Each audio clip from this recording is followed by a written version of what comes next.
will be tackling about spine curvature disorders. So we have lordosis, kyphosis, and scoliosis. So what are the key points that we are going to discuss? So we have definitions, signs and symptoms, causes, diagnosis, and treatment, and prevention. So what is lordosis? So lordosis is defined as an excessive inward curve of the spine. It differs from the spine's normal curves at the cervical, thoracic, and lumbar regions, which are to a degree either kyphotic, near to the neck, or lordotic, closer to the low back. So as you can see on the picture, yung position ng lordosis niya is on the lumbar curve. Next is kyphosis. So kyphosis, an increased front to back curve of the upper spine. It is characterized by an abnormally rounded upper back. So sa may back part siya na malapit sa neck, more than 50 degrees of curvature and exaggerated forward rounding of the back. So you will see it on the picture. So what is scoliosis? So scoliosis is a sideward curvature of the spine that most often is diagnosed in adolescents. The curve is often S-shaped or C-shaped.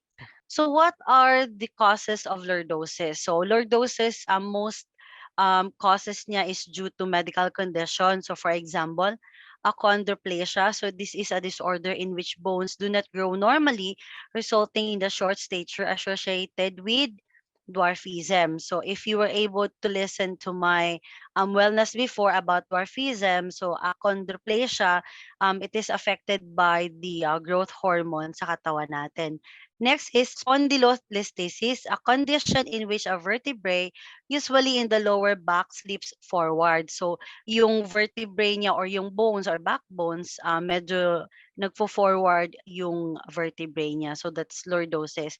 And also osteoporosis can be one of the causes. It's a condition in which vertebrae become fragile and can be easily broken. So that's compression fracture. So pwede siya makakos ng ganun. Kasi nga, if you'll be able to see yung mga matatanda, if they have osteoporosis, yung likod nila or yung backbone nila or vertebrae, lumiliit sila and then medyo yumuyuko yung likod nila. That's already lordosis. And then, obesity, of course, kapag meron tayong extreme overweight na tayo, so yung katawan natin will not be able to handle the weight. So there's a tendency na yung posture natin hindi na siya good, pwede ka nang magkaroon ng lordosis. And then discitis, it is an inflammation of the disc, space between the bones of the spine, most often caused by infection. Now, yung vertebral disc, it's in between the bones itself. So pag may na-infect dyan, there's a tendency na mag-inflame. So that's also cause of lordosis. And then last is juvenile lordosis. So kapag bata ka pa, you were able to have this lordosis, then pwede mo siyang madala kapag matanda na. And then what are the causes of kyphosis? Abnormal vertebrae development in utero, congenital kyphosis, and then poor posture or slouching, postural kyphosis, and then Sherman's disease, a condition that causes vertebrae to be misshaped. So itong Sherman's disease, it's diagnosed when you are adolescent also. And then arthritis, osteoporosis can also be the one of the causes. And then spina bifida, a birth defect in which the spinal column of the fetus does not close completely during development inside the womb. And then spine infection and spine tumors. If you will be able to observe, ang kyphosis more on the congenital siya. So once you have this type of disorder, it means to say nung sa bata ka pa or nasa tiyan ka pa ng sinapupunan ng nanay mo, you were able to have this disorder na. And then causes of scoliosis. Ang scoliosis wala siyang specific cause. However, nakikita naman kasi ang scoliosis during adolescence, and sometimes ang scoliosis will be passed on to your family or sa mga anak. And then it could be also a disease, injury, infection, or birth defect na pwede din siyang mapagsimulan ng scoliosis. And sometimes, kapag katulad sa atin, ladies, yung mga bags natin are heavy, and then mahilig tayo maglagay lang sa isang side ng katawan natin. So more on right lang tayo. So there's a tendency na yung right natin is magbaba, and then hindi na natin namamalayan yung spine natin is nagsa-start na siyang nag-deform, and then it may lead to scoliosis. So what are the signs and symptoms? Lordosis, so excessive curve in lumbar or cervical spine. So pwede siyang sa may likod or pwede siyang sa may lower part ng katawan natin. And then slack tummy muscles. So yung tiyan natin, since yung spine natin is disorder or hindi normal yung curvature, there's a tendency na yung tiyan din natin para siyang magsa-slack tummy tayo. And then protruding buttocks, so yung likod natin medyo maangat yung buttocks natin, it's because inward yung pa-bones or vertebrae. And then hyperextended knees, and then flat feet, and then rounded back and shoulders. So next is kyphosis. So posterior kyphosis does not typically caused by back pain. So however, kapag may mga physical activities like prolonged standing, prolonged sitting, pwede siyang ma-trigger and may cause discomfort sa mga tao, especially kapag meron ding Sherman's kyphosis, pwede siyang mag-cause ng back pain kapag ganon. So visible hump on back, spine stiffness, rounded shoulder, fatigue, mild back pain, tight hamstrings, muscles in the back of the thigh. And then kapag serious na, it may also affect the other functions ng katawan natin, and we may also feel numbness, weakness, or tingling in the legs, loss of sensation, shortness of breath, at saka breathing difficulty. So ibig sabihin, hindi lang siya common, which is dapat hindi ka magkaroon ng ganong mga symptoms. Kapag naranasan mo na yon, mga serious symptoms, ibig sabihin there's a tendency na yung ibang nerves mo is already affected.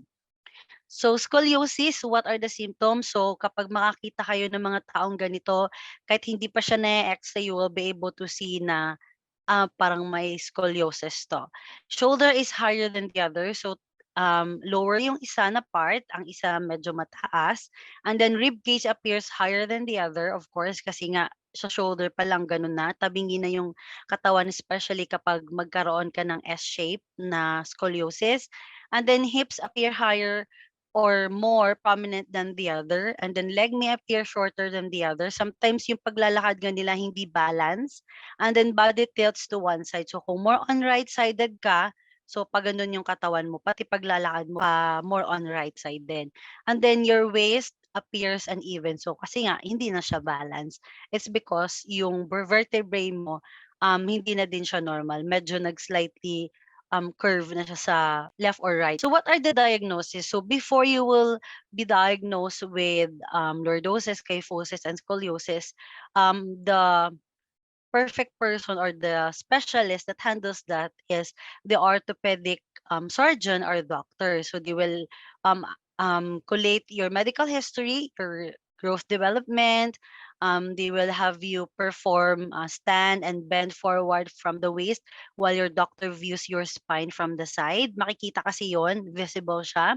And then neurological exam like nerve test and bone density test, kasi as what I mentioned earlier, osteoporosis may one of the causes. And then nerve test, it's because kapag nagkaroon ka na ng mga loss of sensation, numbness, ibig sabihin yung nerve mo or yung spinal cord mo was already affected. And then imaging tests, so we have x-rays or CT scans or MRI. So kapag nag-undergo tayo ng imaging test na yun, so makikita yung form ng katawan or ng, hindi lang ng katawan, kundi ng bones natin. It's either saan yung either lordotic ba tayo or kyphosis or scoliosis. So what are the treatments? So for lordosis, we have the medication to relieve pain and swelling, and then exercise and physical therapy to increase muscle strength and flexibility, wearing a back braces, weight loss, and surgery. So may mga ganong management kapag may lordosis ka. And then kyphosis, exercise and anti-inflammatory medication to ease pain or discomfort, wearing a back braces, surgery to correct severe spine curvature and congenital kyphosis, kasi nga kapag bata ka pa, hindi mo na siya mababago, it's because inborn ka na may ganun ka. So ang other remedy for that is surgery na talaga. And then exercises and physical therapy to increase muscle strength. And then for scoliosis naman, observation to check your back every 4 to 6 months to see if the curve gets worse. And then bracing, surgery, body casting. Ang na-encounter ko naman is mga scoliosis. So sometimes ang scoliotic patients, kapag umupo sila na matagal, hindi sila nakakaupo kasi nga yung katawan nila is tilting on the other side. It's either left or right. So ang ina-advise ko naman sa kanila is you can at least bring or put pillow on the side na medyo hindi ka comfortable, and then sometimes hot compress will do, and also pain reliever kapag medyo matagal na. And kapag scoliotic ka, you are not advised actually to have prolonged sitting and prolonged standing kasi matitrigger yung pain ng katawan mo. And kapag natutulog ka din, of course, you have to straighten your legs. Wag po kayong matulog na parang fetal position kasi yung vertebrae natin pwede kasi siyang mag-contribute ng um, disorder or magiging deformed yung vertebrae natin, especially to babies.